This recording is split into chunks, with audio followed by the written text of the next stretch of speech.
নমস্কার বন্ধুরা, আমি আজ একটা কবিতা নিজে থেকে বলার জন্য এসেছি।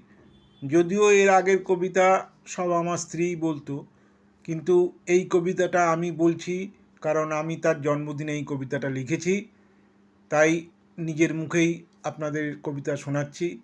আশা করছি আপনাদের ভালো লাগবে। কবিতার নাম জনৈকার জন্মদিন। ভালোবাসি শব্দটাই বলা হয়নি কখনো, না কোনো জন্মদিনে, না বিবাহবার্ষিকীতে। তবু 40 বছর কাটিয়ে দিলাম দোহে। কতবার কত রূপে এসেছে দিনটা, তবু মোমবাতির আলোয় বেলুন ফুলিয়ে কেক কেটে উদযাপন হয়নি এই জন্মদিন। যৌবনে যখন একান্নবর্তী ছিলাম, তখন একরাশ লজ্জার অনুভূতি ছিল বাধা।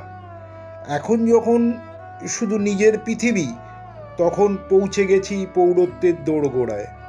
তাই সেভাবে কখনো হলো না আমাদের আবির্ভাবের শুভক্ষণের উদযাপন। আসলে আমাদের মিলনই এক অদ্ভুত সন্ধিক্ষণে। যখন আমার জীবন এক নরকের অনুভূতি, তখন দেবীর মতো এসেছিলে আমার কাছে। তোমার কাছে যাওয়ার কোনো কথাই ছিল না আমার। কাজের সূত্রে আমি নির্বাচিত হয়েছিলাম অন্যের বদলে। ভগবান রেখেছিল তোমাকে শুধু আমারই জন্যই। তাই সেদিনের ছন্নছাড়া জীবনে তোমাকে পেয়েছি। সারা জীবন দিতে পারলাম না কোনো কিছুই, তবু কখনো কোনো অভিযোগ করনি।